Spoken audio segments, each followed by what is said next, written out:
Hello everyone, you are watching Chemistry Point of View by Shikha Brul. Welcome back to my YouTube channel. Last के lecture में हम लोगों ने cover किया था with some topics of organic chemistry, जहाँ पे आपने पढ़ा था टाइप ऑफ मॉलिक्यूल्स के बारे में, जहाँ पे हमने एग्जाम्पल्स कवर की थी and then functional group cover किए थे एंड होमोलोगस सीरीज। अब हमारा नेक्स्ट टॉपिक है the most important topic of an organic, जिसके बिना organic is not possible, right? The topic is nomenclature of organic compounds.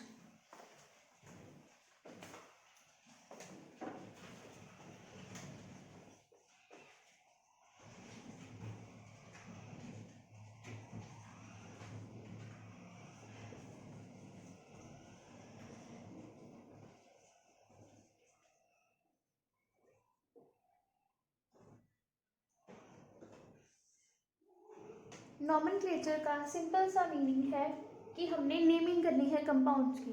जैसे आप लोग किसी भी इंसान को बुलाने के लिए उसका नाम यूज़ करते हैं, किसी की फोटोग्राफ देख के बता देते हैं कि ये वो पर्सन है जिसको आप जानते हो, राइट? तो उसी तरह से ऑर्गेनिक मॉलिक्यूल्स की जो आप डायग्राम ड्रॉ करते हो, उस डायग्राम को देख के भी आपको उसका नाम पता लगना चाहिए, और अगर नाम लिखा हुआ है तो उस नाम को देख के आपको उसका डायग्राम याद आना चाहिए। ये है नॉमेनक्लेचर। जैसे आपको आपके किसी फ्रेंड की फोटोग्राफ दिखाई जाती है और अगर पूछा जाए कि इसका नाम क्या है, अगर हमें कोई डाटा कलेक्ट करना है तो आप उसका नाम बता देते हो, उसका एड्रेस बता देते हो। और अगर आपको किसी बच्चे का नाम बताया जाए, उसका फादर नेम बताया जाए, तो आप उसका फिर से बता सकते हो कि आइडिया क्या है, वो कहाँ पे रहता है, राइट? उसी तरह से ऑर्गेनिक में हमें अगर मॉलिक्यूल दिया हुआ है तो उसका नाम बताना आना चाहिए, और अगर नाम बताया हुआ तो उसका मॉलिक्यूल ड्रॉ करना आना चाहिए कि उसकी शेप और स्ट्रक्चर कैसी है, उसका फॉर्मूला क्या है, राइट? तो ये आप सब कर सकते हो with the help of nomenclature of organic chemistry, जहाँ पे आप रूल्स पढ़ोगे। हम स्टार्ट करते हैं। Organic chemistry deals with million of compounds. आप सबको पता है ऑर्गेनिक, जैसे ही आप सुनते हो आपको लगता है कि बहुत डिफिकल्ट होने वाला है ऑर्गेनिक केमिस्ट्री। नाम से ही लगता है कि कुछ समझ में नहीं आने वाला, क्योंकि आपका जो बेसिक सेटअप होता है आपको यही समझाया जाता है इवन लोअर क्लासेस में। केमिस्ट्री बहुत डिफिकल्ट है, अलग अलग से कंपाउंड्स हैं। तो केमिस्ट्री डिफिकल्ट नहीं है। जैसे बहुत से लोग हैं दुनिया में, वैसे ही बहुत से कंपाउंड है केमिस्ट्री में। तो आपको जब आप उन पीपल्स के बीच में रहते हो तो आपको उनके नाम याद होते हैं। अगर आप अपनी स्टेज पे देखो, अगर आप +1 +2 या ग्रेजुएशन के स्टूडेंट हैं, तो आप अपनी लाइफ में ज़्यादा नहीं तो एटलीस्ट 100 पर्सन्स को जानते हो जिनको आपको नाम भी पता होंगे और जिनका आपको फेस रिकॉग्निशन भी होगी। आपके अपने क्लासमेट्स होंगे, आपकी फैमिली मेम्बर्स होंगे, आपके रिलेटिव्स होंगे। तो आपको वो चीज़ें, उनकी शक्ल और उनके नाम, उनके फेसेस कैसे याद है? बिकॉज आप उनको डेली देखते हो, आपको बताया जाता है ये आपके रिलेटिव हैं, राइट? उसी तरह से जब तक आप कंपाउंड्स के साथ उतना फेमिलियर नहीं हो जाते, तब तक आप कैसे ऑर्गेनिक को सोच सकते हो कि ये डिफिकल्ट है? तो अब आप इस लेक्चर के बाद काफ़ी लाइट फील करोगे, आपको ऐसा नहीं लगेगा कि बहुत डिफिकल्ट है, राइट? बस आपको कुछ बेसिक चीज़ें हैं जो याद रखनी है। अब मैं स्टार्ट करती हूँ।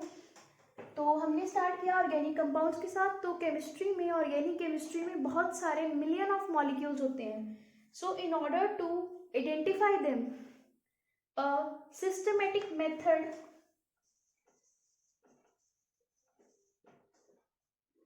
of naming has been developed and is known as a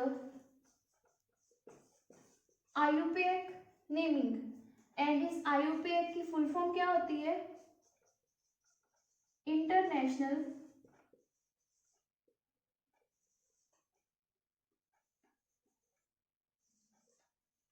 union of pure and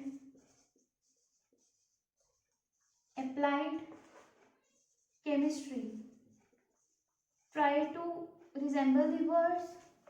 international word आया आई वर्ड से, union from U, then international union of pure का पी आ गया यहाँ पे, अप्लाइड का ए आ गया, एंड सी आ गया chemistry. So international union of pure and applied chemistry, IUPAC naming, जिसका मतलब ये है कि जो आप लोग आज इस लेक्चर में स्टडी करोगे, आप दुनिया की किसी भी कंट्री में जाके फर्दर स्टडी करते हो या उनकी बुक्स पढ़ते हो, कोई से भी नॉलेज शेयर करते हो तो वो चीज़ें सेम रहेंगी। ऐसा नहीं है इंडिया में अगर वो ब्यूटेन है तो अगर आप किसी और कंट्री में गए तो वो आइसोब्यूटेन बन गया या फिर वो पेंटेन बन गया या ब्यूटेन बन गया। कहने का मतलब जो नाम यहाँ पे है इंडिया में जो आप पढ़ रहे हो वही बाहर होगा, बिकॉज जो यूनिट यूज़ की जा रही है reference unit that is IUPAC, यहाँ पे भी वही रहती है और अदर कंट्रीज में भी यही यूनिट यूज़ की जाती है ऑर्गेनिक केमिस्ट्री में नेमिंग के लिए। So this theory or we can say this system or systematic study of compounds or the naming of compound is known as a IUPAC system of nomenclature. In this systematic nomenclature, the names are correlated with the structure such that reader or listener can find out the structure from the name. तो वही जो मैंने आपको समझाया कि हम इस तरह से नाम रखते हैं इस कंपाउंड का, किसी भी कंपाउंड का, इस सिस्टम को यूज़ करके, नॉमेनक्लेचर सिस्टम को यूज़ करके, सो दैट जो पढ़ाने वाला है, जो पढ़ने वाला है, listener and the speaker, right, बोलने वाला और सुनने वाला, दोनों के लिए उस वर्ड का सेम मतलब हो, right. So before this IUPAC, जब तक इसकी जो है फाइंड आउट नहीं किया गया था, इस सिस्टम को सेटअप नहीं किया गया था, उससे पहले क्या था, before IUPAC system of nomenclature, organic compounds were designed, named based on their origin or their properties. इस सिस्टम, इस nomenclature से पहले हम जो ग्रुप्स को डिफाइन करते थे according to their functional group और प्रॉपर्टीज करते थे। जो आपने कल पढ़ा था कि हमारे पास हेटेरोटॉमिक मॉलिक्यूल्स हैं, हमारे पास होमोलोगस सीरीज आ रही है, हमारे पास एल्डिहाइड है, कीटोन है, तो वो फंक्शनल ग्रुप के अकॉर्डिंग पहले नेमिंग की जाती थी जब IUPAC सिस्टम सेटअप नहीं किया गया था। For example citric acid is name because of it is present in fruits, और उनकी नेमिंग रख दी गई चीज़ों के अकॉर्डिंग। जैसे आप पढ़ते हो सिट्रस फ्रूट्स, तो उनमें जो एसिड है वो सिट्रिक एसिड बोल दिया गया, तो इसीलिए उन नेम्स को पहले रखा गया था, तो आज भी वो नेम वैसे ही चल रहे हैं, राइट। ये रूल बाद में बना था।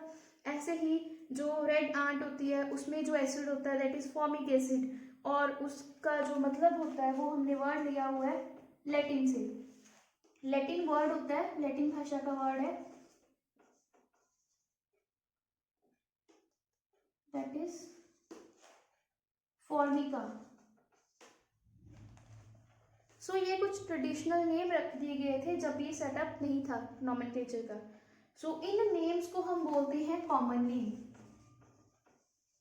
जो नेम IUPAC सेटअप से पहले रखे गए थे, अभी IUPAC सिस्टमेटिक नॉमेनक्लेचर सेटअप नहीं हुआ था, उससे पहले जो नाम रखे गए थे वो कॉमन नेम में आते हैं। सबसे सिंपल एग्जांपल ये है, जैसे आप लोगों का घर का नाम कुछ और होता है, आपको घर पे किसी और नाम से बुलाया जाता है, बट आपका जो ऑफिशियल नेम है, जो आपके स्कूल कॉलेज में या आपके डॉक्यूमेंट्स पे होता है, वो नाम और होता है। तो आप ये याद रखना, जो आपका डॉक्यूमेंट्री नेम है दैट इज IUPAC नेम, वो इंटरनेशनल वैलिड है, राइट। और कॉमन नेम क्या है, कॉमन नेम वेरी कर सकता है, तो ये होता है घर का नाम जो इस सिस्टम के बनने से पहले रखा जाता है। जैसे ही कोई भी बेबी होता है, जैसे आपके किसी भी रिलेटिव के घर में, आपके भाई के या किसी के भी घर में बेबी होता है, तो जैसे ही आप उसको देखते हो आप उसका कोई छोटा सा नाम रख देते हो जैसे भी आपको लगता है, राइट। तो वो होता है, वो IUPAC नेम नहीं होता, वो कॉमन नेम होता है, और वो सबका अलग अलग होता है, कोई कुछ बुलाता है, कोई कुछ बुलाता है। बट जो IUPAC नेम है वो फिक्स नेम है, जो आपका डॉक्यूमेंट्री नेम है।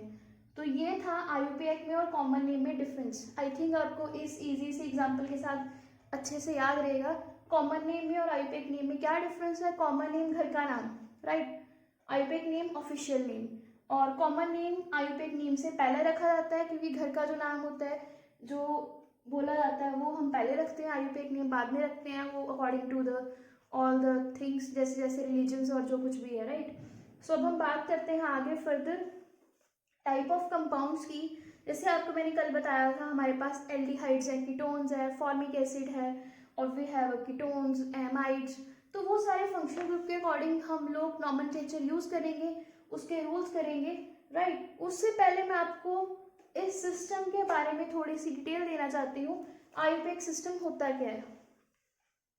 क्योंकि जो कॉमन नेम है वो तो हमें पता लग गया कि वो किस चीज में प्रेजेंट है, उसके अकॉर्डिंग नाम रख दिया गया, बट IUPAC का एक सिस्टम रखा गया, बिल्कुल एक स्टैंडर्ड रखे गए, और वो क्या थे देखते हैं। So the IUPAC system of nomenclature is basically a division of molecule. मैं आपको जस्ट एक एग्जांपल से समझाऊंगी जिससे हमें ये पता लगेगा कि हम IUPAC नेम में क्या क्या चीज़ें कंसीडर करेंगे। वो हर मॉलिक्यूल में हो ये ज़रूरी नहीं है, बट उनकी नेमिंग और लेबलिंग वैसे की जाएगी। एक जनरल से एग्जांपल है, ये मैंने मॉलिक्यूल लिखा है यहाँ पे, आप देख सकते हो एक लॉन्ग चेन है और फिर उसके अराउंड ऐसे हैंगिंग्स हैं, राइट। अब ये है क्या जो मैंने ये ड्रॉ किया है, ये मॉलिक्यूल क्या है, इसका नाम क्या है। आपको देखने से इसमें क्या क्या चीज़ दिख रही है, हमें कार्बन दिख रहा है, हमें हाइड्रोजन दिख रहा है और हमें ब्रोमीन दिख रहा है, Br, and oxygen OH group दिख रहा है। तो ये सब चीज़ें क्या है, इसका नॉमेनक्लेचर और IUPAC नेम लिखना है तो हमें क्या क्या चीज़ों का ध्यान रखना है। इसमें सबसे पहले आप देखोगे आपको ये चीज़ दिख रही है CH3 जो इस चेन से सेपरेट है। अगर इस चेन को मैं बॉक्स में करती हूँ तो आप देख सकते हो इसके अलावा हमारे पास और क्या क्या चीज़ें प्रेजेंट है, राइट। यू कैन सी एक ये CH3 ग्रुप है, इसको हम बोलेंगे ब्रांच। Br ग्रुप जो है ये हमारा होगा फंक्शनल ग्रुप।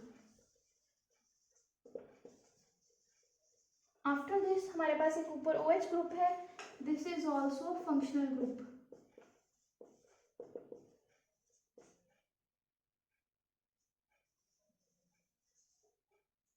मैंने आपको कल फंक्शनल ग्रुप इसीलिए करवाए थे और बोला भी था कि नॉमेनक्लेचर में हेल्प होगी। तो फंक्शनल ग्रुप ये Br जो आपने पढ़ा था हेलोजेंस, राइट, और ये OH ग्रुप अल्कोहल से आ गया। तो अब यहाँ पे आप देख सकते हो मैंने सब कुछ बता दिया। अब ये बॉक्स में जो पूरी स्ट्रेट चेन है इसको हम बोलते हैं पेरेंट चेन। पेरेंट चेन क्यों बोला गया, क्योंकि ये बेसिक है, इसी के बाद फर्दर ब्रांचिंग और फंक्शनल ग्रुप आ रहे हैं। अगर ये चेन नहीं होगी तो इनका कोई मोटिव नहीं है। फॉर एग्जांपल अगर ये ग्रुप ऐसे लिखा हुआ कहीं पे, अगर ये ऐसे अकेला घूम रहा है, कहीं कनेक्टेड नहीं है ये, तो इनको हम फंक्शनल ग्रुप कैसे बोल सकते हैं। और इनके पास कोई पेरेंट चेन नहीं है इसलिए इनकी कोई एग्जिस्टेंस नहीं है ऐसे। यहाँ पे हमारे पास ये एक स्ट्रेट चेन है, this will be the parent chain, और यहाँ पे हमारे पास है 2 फंक्शनल ग्रुप और एक ब्रांच, राइट। तो जब हम नेमिंग करेंगे तो मैं वर्ड यूज करूंगी ब्रांच और फंक्शनल ग्रुप, तब आपको पता होना चाहिए कि ब्रांच और फंक्शनल ग्रुप में क्या डिफरेंस है, राइट। अब जब हम बात करते हैं नॉमेनक्लेचर की तो हमारे पास बहुत सी चीज़ें कंसिडरेशन में आती हैं, हमें देखना पड़ता है। हमारे पास स्ट्रेट चेन है जो पेरेंट चेन है, हमारे पास ब्रांचिंग आ रही है कि नहीं, हमारे पास ओपन सिस्टम आ रहा है या साइक्लिक सिस्टम आ रहा है। तो मैं पहले आपको थोड़ा सा उन सिस्टम्स के बारे में बता देती हूँ, फिर हम रूल लिखेंगे।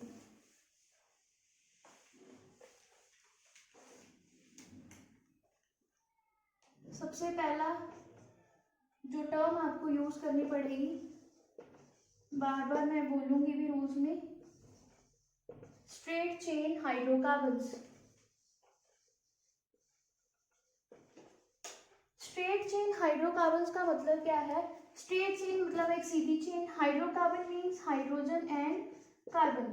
तो वो कंपाउंड जिनमें हाइड्रोजन और कार्बन है और एक स्ट्रेट चेन में अरेंज है उसको हम बोलेंगे straight chain of hydrocarbons. Second जो चीज हम यूज करेंगे रूल्स में, that is your branch chain hydrocarbons.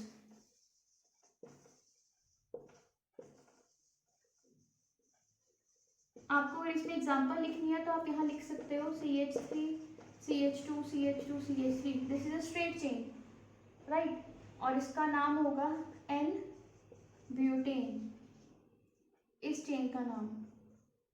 अब सेकंड है ब्रांच चेन हाइड्रोकार्बन। तो ब्रांच मतलब यहाँ पे ब्रांचेस होंगी, अभी आपने देखा था ब्रांच कैसे होती है, CH3 जैसे बाहर निकला था चेन से। तो ब्रांच चेन हाइड्रोकार्बन का मतलब क्या होगा, जब कार्बन और हाइड्रोजन के कंपाउंड हैं वो ब्रांचेस में प्रेजेंट है। फॉर एग्जांपल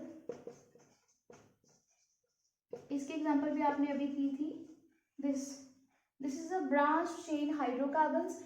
इसमें पेरेंट चेन के साथ ब्रांच ऐड है और ये ब्रांच ज़्यादा बड़ी भी हो सकती है, फॉर एग्जांपल ऐसे भी हो सकता है CH2 CH3। एक ये लिखा है मैंने मॉलिक्यूल ब्रांच चेन का, एक ये मॉलिक्यूल है, ऐसे और भी बहुत से मॉलिक्यूल्स हो सकते हैं ब्रांच चेन के अंदर।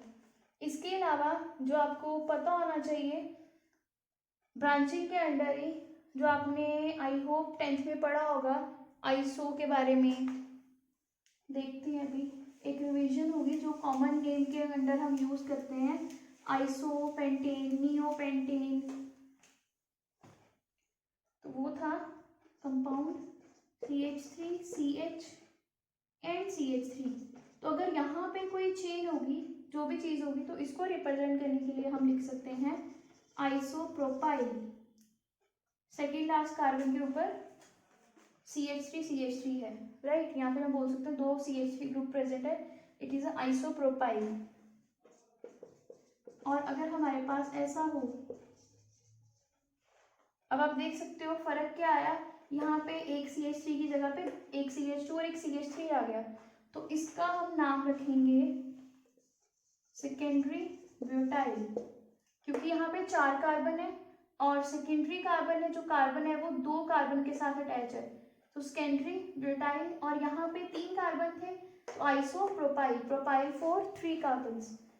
आइसोब्यूटाइल अगर लिखते हैं हम, ट्राई टू डू योरसेल्फ, ये आपका होगा आइसोब्यूटाइल। Butyl means 4 carbons. इसके बाद है टर्शरी ब्यूटाइल। टर्शरी ब्यूटाइल में हमारे पास क्या होता है, एक ही कार्बन, उसके साथ 3 CH3 ग्रुप्स अटैच होते हैं और यहाँ पे कोई भी चेन होगी, this will be the tertiary butyl. और एक बच गया हमारे पास नियोपेंटाइल। नियोपेंटाइल में क्या होता है, एक कार्बन जिसके पास चारों तरफ कार्बन है, so this is your neopentyl. और इसके यहाँ पे कोई चेन आ सकती है, नियोपेंटाइल। तो ये कुछ कॉमन नेम है जो हम यूज करते थे आईयूपैक सिस्टम से पहले, बट अभी भी आपको कई बार पेपर्स में ये नेम दे दिए जाते हैं। फॉर एग्जाम्पल आपको बोल दिया जाता है ड्रॉ द स्ट्रक्चर ऑफ नियोपेंटाइन और neopentane, draw the structure of secondary butane. तो आपको पता होना चाहिए सेकेंडरी वर्ड किसके लिए यूज हो रहा है, आइसो वर्ड किसके लिए यूज हो रहा है, टर्शरी वर्ड किसके लिए यूज हो रहा है और नियो वर्ड क्यों यूज हो रहा है। आपको मैं याद रखने का तरीका एक बता देती हूँ वाइंड अप करने से पहले। चेक, जहाँ पे लिखा हुआ टर्शरी, टर्शरी का मतलब यहाँ पे है जो कार्बन है वो डायरेक्टली 3 कार्बन से अटैच है, वो फंक्शनल ग्रुप इधर कुछ भी लगा हो, फॉर एग्जाम्पल यहाँ OH भी लिखा हो सकता है, बट ये जो कार्बन है ये 3 कार्बन CH3 ग्रुप से अटैच है, तो टर्शरी ब्यूटाइल, राइट। अगर मैं बात करूँ नियो की, तो वो कार्बन 4 ग्रुप से जब अटैच होगा, 4 कार्बन के साथ अटैच होगा, वो कार्बन जो सेंटर में है उसको हम बोलेंगे नियो।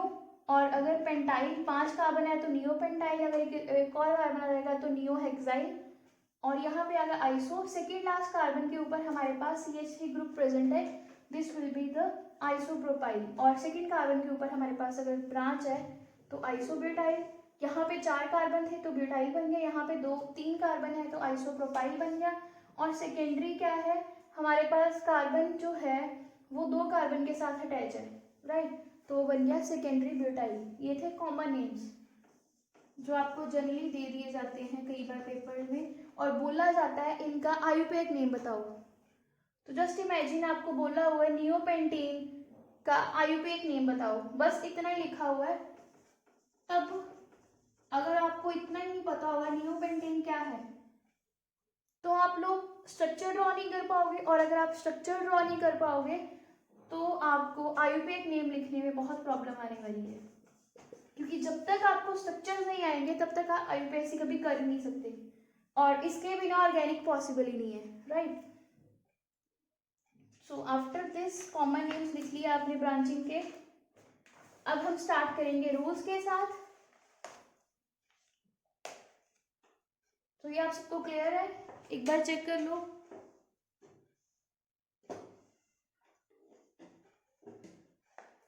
आज मैं आपको एक ही रूल बताऊंगी, बाकी रूल हम नेक्स्ट लेक्चर में करेंगे। सो ओके,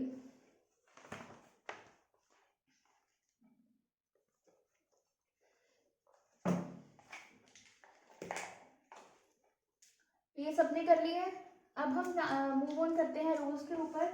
उससे पहले आपको मैं एक चीज़ और बताने जा रही हूँ जो आपको IUPAC में हेल्प करेगी रूल्स को याद करने में। रूल्स आप सबको याद करने पड़ेंगे। जब तक आप रूल्स याद नहीं करोगे तब तक आप नेमिंग नहीं कर पाओगे, और अगर आप लोग नेमिंग नहीं कर पाओगे तब आप लोग ऑर्गेनिक भी नहीं कर पाओगे। सो IUPAC नेमिंग में हमें जो मेन चीज़ चाहिए होती है, एक होता है हमारे पास वर्ड रूट। आज आपको मैं इन टर्म्स के बारे में बता रही हूँ, कल हम टर्म को यूज करके रूल्स पढ़ेंगे, राइट। सेकंड है suffix, third one is prefix. अब इसमें से दो वर्ड ऐसे हैं जिसके बारे में आपको नॉलेज होगी। First is suffix. अभी मैं वो वर्ड बता रही हूँ जो आपने पढ़े हुए हैं पहले। सुफिक्स क्या होते हैं? वो चीज़ें जो लास्ट में लगेंगी, एंड में लगते हैं, उसको सुफिक्स बोलते हैं। जैसे आप लोगों का सरनेम जो होता है वो आपके नेम के बाद लगता है। फर्स्ट लेटर आपका नाम होता है, जो सेकंड वर्ड लिखते हैं वो हम लिखते हैं सुफिक्स, जिसको आप बोलते हो लास्ट नेम, तो वो होता है सुफिक्स, जो आप सरनेम यूज करते हो। तो वैसे ही कंपाउंड्स में भी हमारे पास सुफिक्स होते हैं। और प्रीफिक्स क्या होता है? जो आप फर्स्ट नेम यूज करते हो या फिर अगर आप किसी कंपाउंड के नाम से पहले जो लिखते हो उसको हम बोलते हैं प्रीफिक्स। तो ये तो वो दो वर्ड थे जो आपको पता है, प्रीफिक्स और सुफिक्स। अब हम बात करेंगे वर्ड रूट क्या होता है। तो वर्ड रूट होता है हमारे पास कितने कार्बन प्रेजेंट हैं पेरेंट चेन में, उसको हम लोग बोलते हैं वर्ड रूट। फॉर एग्जाम्पल जैसे हमारे पास यहाँ पे 4 कार्बन है, C4 है, तो इसका जो वर्ड रूट होगा वो होगा ब्यूट। और ये आपने C1 से लेके C10 तक आई होप आपको याद होंगे, मैं एक बार बता देती हूँ। अगर हमारे पास 2 कार्बन अटैच होते हैं C2 के केस में तो इसका वर्ड रूट होता है इथ। अगर हमारे पास कार्बन एक ही होता है, अगर एक ही कंपाउंड है C1, तो उस टाइम हमारे पास वर्ड रूट होता है मिथ। अगर हमारे पास 3 कार्बन अटैच है C3, उस टाइम पे वर्ड आता है प्रॉप। अगर हमारे पास 5 कार्बन अटैच है then we use the word pent. अगर हमारे पास 6 कार्बन है then we use the word hex. अगर हमारे पास 7 कार्बन है, 3 4 5 6 and 7, उस टाइम पे हम वर्ड यूज करते हैं पेंट। अगर हमारे पास 8 कार्बन है, 1 2 3 4 5 6 7 8, C8, उस टाइम पे हम वर्ड यूज करते हैं ऑक्ट, वर्ड रूट। और अगर हमारे पास 9 कार्बन है तो हम नॉन वर्ड यूज करते हैं, और अगर हमारे पास 10 कार्बन है तो हम डेक वर्ड यूज करते हैं। ये आज आपको मैंने जो चीज़ें बताई हैं, ये टर्म्स जो बताई हैं, ये टर्म्स मैं यूज करूंगी कल हम जो रूल्स पढ़ेंगे। तो आपको word root, suffix, prefix, common name, IUPAC name, इसके बारे में क्लियर हो चुका है। आपको आइसो का पता है, टर्शरी पता है, नियो वर्ड पता है। तो आई होप आप लोग रूल्स को करने से पहले इस चीज़ को अच्छे से रिवाइज करोगे, बिकॉज अगर आपको ये नहीं आएगा तो आप रूल्स भी नहीं कर पाओगे। क्योंकि रूल्स में जब आपको मैं रूल्स लिखवाऊंगी तो वर्ड यूज होंगे, suffix will be this, prefix will be this, तब आपके लिए प्रॉब्लम होगी, आपको फिर से ये पढ़ना पड़ेगा। तो इस लेक्चर को अच्छे से कवर कर लो। बाकी हम जो चीज़ें पढ़ेंगे वो हम कल के लेक्चर में कवर करेंगे। Till then revise this, and अगर आपको लेक्चर अच्छे से समझ आ चुका है तो do write in the comment section. अगर किसी टॉपिक में प्रॉब्लम है, कुछ पूछना है, then you can write in the comment section. And please like, share and subscribe my channel, and don't forget to press the bell icon so that you will get the notification. So thank you for watching. See you in the next lecture. Till then, keep learning. Bye bye.